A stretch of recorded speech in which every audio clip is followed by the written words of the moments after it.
ਮਾਨ ਸਾਹਿਬ ਨੇ ਇੱਕ toll plaza ਬੰਦ ਕਰਵਾਤਾ ਹੈ ਤੇ ਕੰਪਨੀ ਤੇ ਵੀ ਕੇਸ ਕੀਤਾ ਗਿਆ ਜੀ। ਜੀ ਬਿਲਕੁਲ, ਇੱਕ ਇਹਨਾਂ ਨੇ ਬੰਦ ਕਰਾਇਆ ਤੇ 15-20 ਅੱਜ ਕਿਸਾਨਾਂ ਨੇ ਕਰ ਦਿੱਤੇ ਨੇ।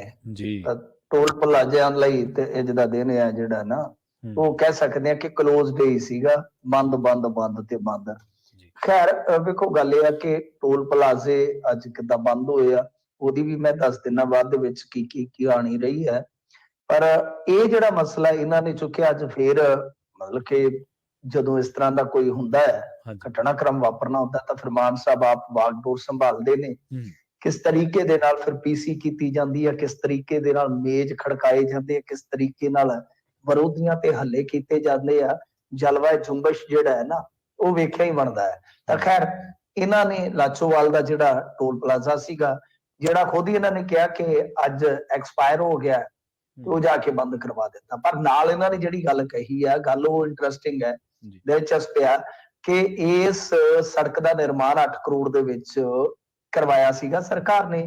ਠੀਕ ਹੈ। ਪਰ ਇਹ ਸੜਕ ਬਣਾ ਕੇ ਨਿੱਜੀ ਕੰਪਨੀ ਨੂੰ 7 ਕਰੋੜ ਪ੍ਰਤੀ ਸਾਲ ਦੇ ਹਿਸਾਬ ਦੇ ਨਾਲ 15 ਸਾਲ ਦਾ ਠੇਕਾ ਦੇ ਦਿੱਤਾ, ਜਿਹਦੇ ਨਾਲ ਉਹ 105 ਕਰੋੜ ਰੁਪਏ ਬਣਾ ਗਏ। ਜਦ ਕਿ ਇਹਨਾਂ ਨੇ ਕਿਹਾ ਕਿ ਇਹਨਾਂ ਨੇ ਡੇ 1 ਤੋਂ, ਪਹਿਲੇ ਦਿਨ ਤੋਂ ਹੀ ਜਿਹੜੇ ਨਿਯਮ ਰੂਲ ਕੋਈ ਵੀ ਕਹਦੇ ਆ ਮਤਲਬ ਕਿ ਫੋਲੋ ਹੀ ਨਹੀਂ ਕੀਤਾ, ਇੱਥੋਂ ਤੱਕ ਕਿ ਕੰਪਨੀ ਨੇ ਨਿੱਜੀ ਬੈਂਕ ਖਾਤੇ ਦੇ ਵਿੱਚ ਪੈਸੇ ਜਮ੍ਹਾਂ ਕਰਾਏਗਾ ਜੀ। ਤਾਂ ਇਸ ਕਰਕੇ ਅਸੀਂ ਇਹਨਾਂ ਤੇ ਕਾਨੂੰਨੀ ਸਲਾਹ ਉਪਰੰਤ ਕੇਸ ਦਰਜ ਕਰਨ ਜਾ ਰਹੇ ਹਾਂ। ਵੈਸੇ ਚਲੋ ਚੰਗੀ ਗੱਲ ਆ, ਟੋਲ ਤੇ ਹੁਣ ਗਾਂ ਹੋਰ ਵੀ ਕੁਝ ਜਿਹੜੇ ਆ ਨਾ ਉਹ ਹੋਣਗੇ ਕਿਤੇ ਨਾ ਕਿਤੇ ਬੰਦ, ਕਿਉਂਕਿ ਐਕਸਪਾਇਰੀ ਜਿੱਦਾਂ ਵੀ ਨੇੜੇ ਆਉਂਦੀ ਜਾਂਦੀ ਆ।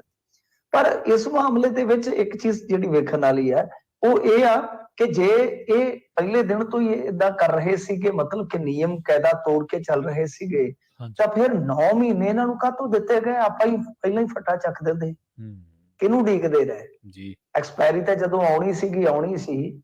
ਜਦੋਂ ਗਲਤ ਹੋ ਰਿਹਾ ਤੇ 8-9 ਮਹੀਨੇ ਤੁਸੀਂ ਗਲਤ ਨੂੰ ਕਿਉਂ ਜਰਦੇ ਰਹੇ? ਤੁਹਾਨੂੰ ਕਿਹਨੇ ਦੱਸਿਆ ਸੀਗਾ? ਤੁਹਾਡੀ ਧੌਣ ਤੇ ਕਿਹਨੇ ਤਲਵਾਰ ਰੱਖੀ ਆ? ਦੂਜੀ ਗੱਲ ਜਿਹੜੀ ਹੈ ਕਿ ਦੇਖੋ, ਮਾਨ ਸਾਹਿਬ ਦੇ ਟੋਲ ਪਲਾਜ਼ੇ ਬੰਦ ਕਰਨ ਉਪਰੰਤ ਇਹ ਤਾਂ ਸ਼ਟ ਡਾਊਨ ਹੋ ਗਿਆ, ਚਲੋ 1-2 ਅੱਗੇ ਵੀ ਇਹਨਾਂ ਨੇ ਕੀਤੇ ਆ, ਪਰ ਇਸ ਤੋਂ ਇਲਾਵਾ ਅੱਜ ਕਿਸਾਨਾਂ ਨੇ ਵੀ ਟੋਲ ਪਲਾਜ਼ੇ ਬੰਦ ਕਰਵਾਏ। ਖਾਸ ਤੌਰ ਤੇ ਜੋ ਕਿਸਾਨ ਮਜ਼ਦੂਰ ਸੰਘਰਸ਼ ਕਮੇਟੀ, ਉਹਨਾਂ ਦਾ ਐਲਾਨ ਸੀ ਕਿ 1 ਮਹੀਨੇ ਵਾਸਤੇ ਆਪਣੀਆਂ ਮੰਗਾਂ ਦੇ ਹੱਕ 'ਚ ਅਸੀਂ ਇਹ ਟੋਲ ਪਲਾਜ਼ੇ ਫ੍ਰੀ ਕਰਾਵਾਂਗੇ। ਤਾਂ ਉਹਨਾਂ ਨੇ ਵੀ ਤਕਰੀਬਨ ਲਾ ਲਓ 11 ਜ਼ਿਲ੍ਹਿਆਂ ਦੇ ਵਿੱਚ ਹੁਣ ਤੱਕ 18 ਟੋਲ ਪਲਾਜ਼ੇ ਫ੍ਰੀ ਕਰਵਾ ਦਿੱਤੇ ਆ।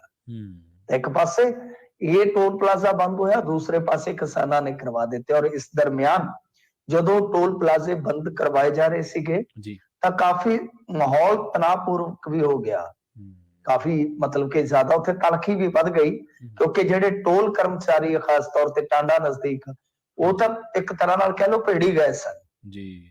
ਤਾਂ ਉਹਨਾਂ ਦਾ ਆਪਣਾ ਤਰਕ ਹੈ ਕਿ ਭਾਈ ਅਸੀਂ ਰੋਜੀ ਰੋਟੀ ਕਿੱਥੋਂ ਖਾਈਏ? ਕਿਸਾਨ ਕਹਿੰਦੇ ਆ ਕਿ ਹਾਂ ਅਸੀਂ ਤੁਹਾਡੇ ਖਾਤਿਆਂ 'ਚ ਸਾਰੇ ਪੈਸੇ ਪਵਾ ਕੇ ਉੱਠਾਂਗੇ, ਬੱਚਿਓ ਫਿਕਰ ਨਾ ਕਰੋ। ਉਹ ਕਹਿੰਦੇ ਕਿ ਨਹੀਂ ਤੁਹਾਡੀਆਂ ਦਲੀਲਾਂ ਜਾਂ ਤੁਹਾਡੀਆਂ ਢਾਰਸਾਂ ਜਿਹੜੀਆਂ ਨੇ ਅਸੀਂ ਉਹਨਾਂ ਤੇ ਯਕੀਨ ਨਹੀਂ ਕਰਨਾ ਹੈਗਾ।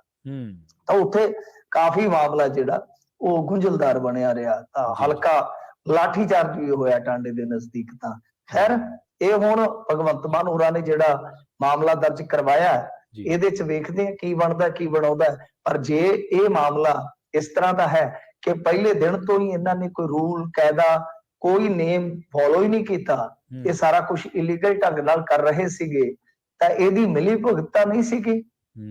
ਇਹ ਵੇਖਣ ਲਈ ਕੋਈ ਕਮਿਸ਼ਨ ਵਗੈਰਾ ਬਿਠਾ ਦਿਓ। ਔਰ ਇਹਦੇ 'ਚ ਕੋਈ ਦੋ ਰਾਏ ਨਹੀਂ ਹੈ।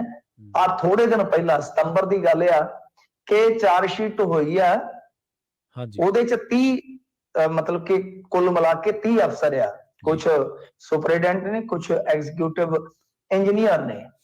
ਉਹਨਾਂ ਤੇ ਚਾਰਜਸ਼ੀਟ ਇਸੇ ਚੱਕਰ 'ਚ ਹੀ ਹੋਈ ਆ ਕਿਉਂਕਿ ਉਹਨਾਂ ਨੇ ਇੱਕ ਕੰਪਨੀ ਜਿਹੜੀ ਟੋਲ ਪਲਾਜ਼ਾ ਮਤਲਬ ਕਿ ਜਿਹੜੀ ਸਟੇਟ ਹਾਈਵੇ ਵਾਲੀ ਆ ਉਹਦੇ ਵਿੱਚ ਕੰਪਨੀ ਨੇ ਜਿਹੜੀ ਉਹ ਲੇਅਰ ਜੀ ਬਣਾਉਣੀ ਹੁੰਦੀ ਆ, ਉੱਤੇ ਪੱਟੀ ਜੀ ਚੜਾਉਣੀ ਹੁੰਦੀ ਆ, ਮਤਲਬ ਕਿ ਜੋ ਸਾਂਭ ਸੰਭਾਲ ਜੋ ਮੁਰੰਮਤ ਉਹਨਾਂ ਦੇ ਜ਼ਿੰਮੇ ਸੀ, ਤਾਂ ਉਹਨਾਂ ਨੂੰ ਉਹ ਕਰਨ ਦਾ ਮੌਕਾ ਹੀ ਨਹੀਂ ਦਿੱਤਾ ਗਿਆ ਕਿਉਂਕਿ ਉਹ ਤੁਰਿਆ ਜਦੋਂ ਟੋਲ ਖਤਮ ਹੋਣਾ ਸੀਗਾ, ਉਹਨਾਂ ਦਾ ਮਤਲਬ ਕਿ ਐਕਸਪਾਇਰੀ ਵਾਲਾ ਕੰਮ ਆ ਗਿਆ, ਤਾਂ ਉਹ ਚੱਲਦੇ ਬਣੇ ਤੇ ਅਫਸਰ ਜਿਹੜੇ ਸੀ ਆਪਦਾ ਹਿੱਸਾ ਪੱਤੀ ਲੈ ਕੇ ਬਹਿ ਗਏ। ਤਾਂ 30 ਦੇ ਕਰੀਬ ਅਫਸਰ ਆ, ਕੁਝ ਰਿਟਾਇਰ ਨੇ ਤੇ ਕੁਝ ਮੌਜੂਦਾ ਨੇ। ਸੋ ਇਹ ਸਾਰਾ ਕੁਝ ਚੱਲਦਾ ਹੈ। ਇਹਦੇ ਵਾਸਤੇ ਮਿਲੀ ਭੁਗਤ ਦੇ ਵਾਸਤੇ ਕਿ ਕਿੱਥੇ ਕਿੱਥੇ ਕਿਹੜੇ ਕਿਹੜੇ ਟੋਲ ਪਲਾਜ਼ੇ ਤੇ ਹੋਈ ਆ, ਇੱਕ ਚੰਗਾ ਘੈਂਟ ਜਿਹਾ ਕਮਿਸ਼ਨ ਬਣਾਉਣ ਤੇ ਵਧੀਆ ਪਤਾ ਲੱਗ ਜੂਗਾ ਕਿੰਨੇ ਕਿੰਨੇ ਰਲ ਕੇ ਖਾਧੀਆਂ ਨੇ। ਜੀ ਜੀ